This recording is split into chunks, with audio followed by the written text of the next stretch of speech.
বিসমিল্লাহির রহমানির রহিম। আসসালামু আলাইকুম। আমি সাবিহা ইসলাম মিমতা। আজ আমি আপনাদেরকে একটি ভুতুড়ে গল্প পড়ে শোনাব। গল্পের নাম কালো দরজা।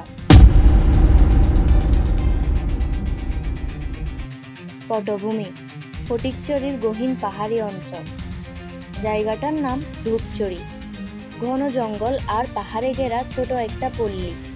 সেখানে এক পুরনো পরিত্যক্ত স্কুলঘর ছিল, ধূপছড়ি প্রাথমিক বিদ্যালয়। বহু বছর আগে কোনো এক ভয়ানক ঘটনা ঘটেছিল। তারপরে স্কুলটা বন্ধ হয়ে যায়।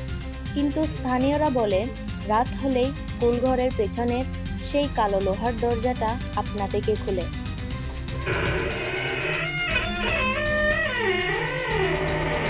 কেউ জানে না দরজার পেছনে কি আছে, কারণ যেই সেখানে ঢুকেছে সে আর ফিরে আসেনি। একদিন শহর থেকে আগত ডকুমেন্টারি নির্মাতা সাবিহা ও তার দল এই রহস্য খোলাসা করতে চাইল। তারা একটি রাত ক্যাম্প করে সেই স্কুলঘরে থাকার সিদ্ধান্ত নেয়। ক্যামেরা, ড্রোন, সব রেকর্ডিং যন্ত্রপাতি নিয়ে প্রস্তুত। রাত 2:13। আকাশে বজ্রপাত শুরু হলো। হঠাৎ ক্যামেরার মনিটরে দেখা গেল কালো দরজাটা ধীরে ধীরে খুলে যাচ্ছে, অথচ কেউ ছিল না সামনে।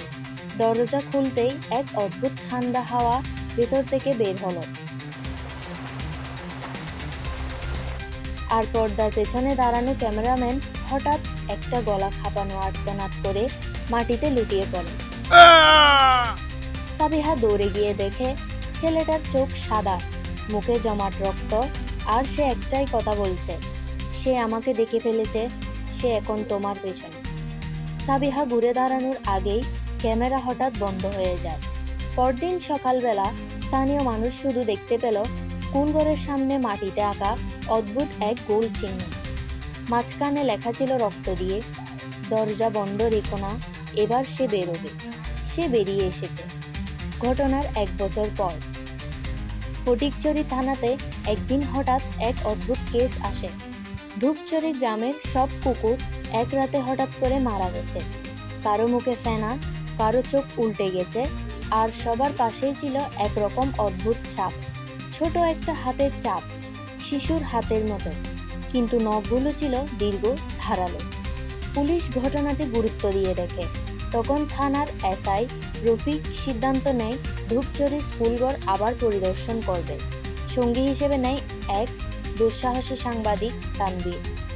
তারা রাত 11টার দিকে পৌঁছায় স্কুলঘরে। দরজাটা বন্ধ, চারপাশ নীরব, কিন্তু ভিতরে ঢুকতেই চারদিকে যেন স্পষ্ট শিশুর হাসির শব্দ। রফিক, দেখছেন ভাই, কিছু তো নেই, কাহিনীগুলো গাঁজাখুরি। হঠাৎ কাছের জানালায় একটা মুখ, একটি শিশু, বয়স 7 কি 8, চোখ নেই, খালি ফাঁকা গর্ত, আর মুখে একরাশ অন্ধকার হাসি। তানভীর ভিডিও তুলতে শুরু করলো। ঠিক তখনই পেছনের কালো দরজাটা আবার খুলে গেল, আর বের হলো সে আগের চেয়েও ভয়ঙ্কর রূপে। এবার সে শুধু রক্ত চায় না, সে মনের ভয় খায়। রফিক বন্দুক বের করতেই তার হাত অদ্ভুতভাবে মুচড়ে গেল। তানভীর শুধু বলতে পারল, সে এখন মুক্ত, ওর নাম কেউ জানে না, কারণ নাম ডাকলে ওর ছায়া চলে আসে। আর ভিডিও ফিট শেষ হলো একটা শব্দে, তুমিও দেখেছো আমাকে, এখন তোমার পালা। সেই রাতের পর রফিক আর তানভীরের কোনো খোঁজ পাওয়া যায়নি, কিন্তু আশ্চর্যভাবে তানভীরের মোবাইল ক্যামেরায় রেকর্ড হওয়া ভিডিওটা একদিন ফেসবুকে আপলোড হয়ে যায়। ভিডিওর শেষে শুধু একটি লাইন, তোমরা যত দেখবে সে ততই আসবে।